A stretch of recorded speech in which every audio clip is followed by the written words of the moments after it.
Et bienvenue dans la chaîne de Mathématiques Sciences. Aujourd'hui, je prends à expliquer une nouvelle vidéo. Cette vidéo donc en spé physique chimie pour les premières, donc sur le thème numéro 1, constitution et transformation de la matière. Et dans cette vidéo, je vous propose tout simplement de réaliser un tableau d'avancement. Donc là, je vais vous présenter la méthode pour réaliser un tableau d'avancement. Et donc ici, on va se faire ça sur un exemple. Donc on dit qu'à haute température, 6,3 millimoles de poudre de fer à l'état solide réagissent avec 4,6 millimoles de dioxygène à l'état gazeux. Et ainsi donc l'équation de la réaction s'écrit de la façon suivante. 3Fe donc à l'état solide plus 2O2 à l'état gazeux qui vont réagir ensemble afin de donner des éléments, enfin un élément plutôt Fe3O4 à l'état solide. Donc voilà l'élément d'ailleurs à quoi il ressemble, hein. Donc je vous ai mis une petite photo. Et donc on nous demande de construire le tableau d'avancement donc associé à cette réaction. Donc là, pour ceux qui sont chauds, vous pouvez faire vous pouvez mettre la vidéo en pause et faire le tableau d'avancement. Et si vous n'êtes pas trop chaud, on va tout de suite corriger. Sur ce donc, correction. Donc là, construction du tableau d'avancement. J'ai envie de vous dire, c'est une méthode extrêmement importante, puisqu'on va la retrouver dans pas mal de chapitres également de chimie, ok, de physique chimie qu'on va aborder en première. Et on va également retrouver cette méthode en terminale, c'est-à-dire que si vous n'êtes pas au point en première, et en terminale, vous allez forcément, malheureusement, douiller, si on peut dire des choses comme ça. Donc, il faut absolument que vous maîtrisez la méthode dès la première. Alors, d'un tableau, justement, d'avancement, qu'est-ce qu'on va y mettre concrètement? Donc, concrètement, on va le faire ensemble, pour que vraiment, ça soit bien fait, pour que vous voyez un petit peu la méthode. Donc, concrètement, je vais prévoir une ligne dans laquelle je vais mettre l'équation de la réaction. Ok, bravo. Donc je vais mettre l'équation symbolisant la réaction. Ça prend des choses. C'est très important de le mettre. Et petite précision au niveau de l'équation de la réaction, il faut écrire l'équation de la réaction ici ajustée.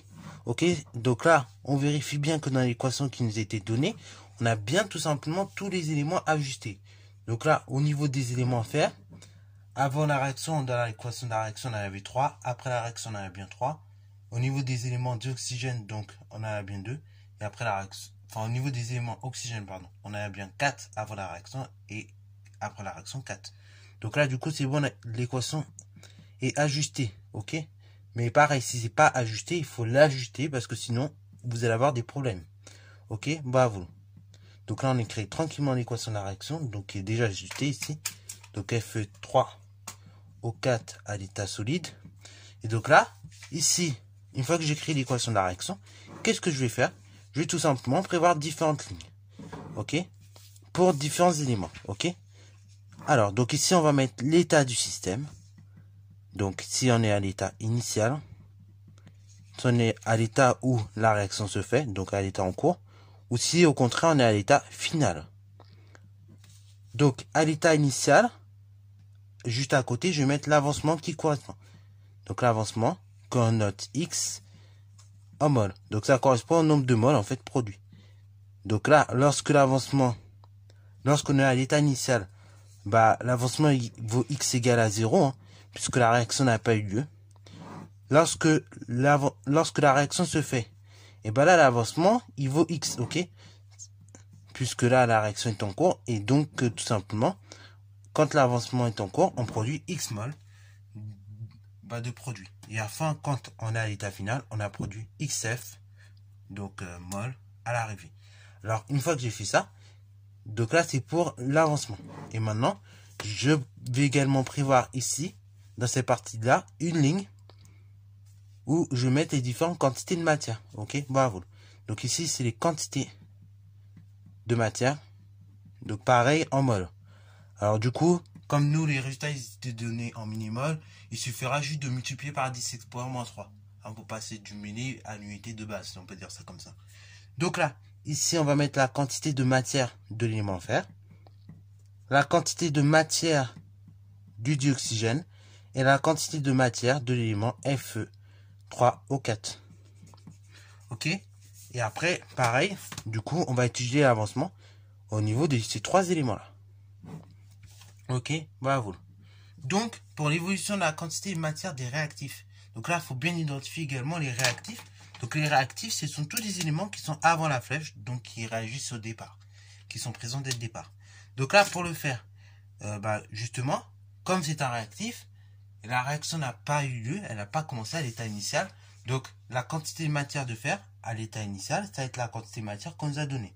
Donc ici, pour le fer, c'était tout simplement 6,3 millimoles. Ce qui fait 6,3 fois 10 exposants, donc ici, moins 3 moles.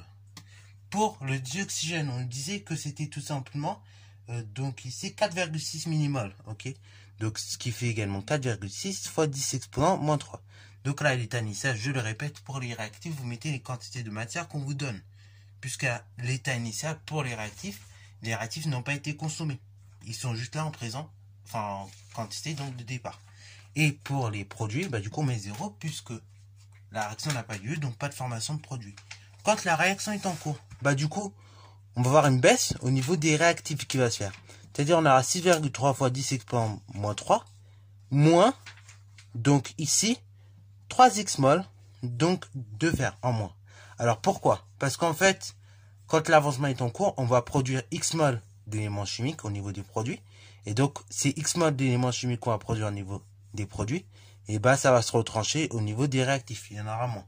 Mais comme il y a un élément 3, il y a un coefficient 3 devant, vous allez mettre donc moins 3x. Et du coup, vous avez compris, ça va être la même démarche pour le dioxygène. C'est-à-dire que ce sera 4,6 fois 10 exponent moins 3, moins 2x ce coup-ci, donc éléments, qui vont être retirés. Ok? Parce qu'encore une fois, quand on aura l'état en cours, on a X mol donc de produits qui sont produits. Et en revanche, comme ici il y a un coefficient 2 devant, coefficient stoichiométrique 2, ça va se faire 2 fois plus vite. Donc la consommation de ces réactifs. Donc on met moins 2x. Et après, au niveau des produits, là on a produit X mol de produits. Et comme là je n'ai pas de coefficient stoichiométrique devant, je mets juste X. À l'état final, du coup, ça va être exactement en fait les mêmes. Ça va être exactement tout simplement la même chose, sauf que là, on sera donc avec XF. Donc, ce sera 6,3 fois 10 exponent moins 3, moins 3XF, éléments qui seront présents. Et après, pour le dioxygène, ce sera 4,6 fois 10 exponent moins 3, moins 2XF, mol qui seront présentes. Et donc, à l'état final, on aura XF, mol de produite. Alors, voilà donc la construction de notre tableau d'avancement. Ce tableau d'avancement va être très utile puisque par la suite, on pourra vous demander, par exemple, de déterminer quel est le réactif limitant. Est-ce que c'est le dioxygène? Est-ce que c'est le fer? Est-ce que c'est le dioxyde? Est-ce que c'est le dioxygène? Ça, justement, ce sera la suite. On verra ça justement dans une autre vidéo qui va sortir. Et donc je reprendrai le même exemple. Mais voilà, ce sera l'objet d'une autre vidéo. Nous intéresser à c'est quoi le réactif limitant. Et peut-être même dans certains cas, vous serez amené à faire des bilans de matière, en fait, en fonction du réactif limitant.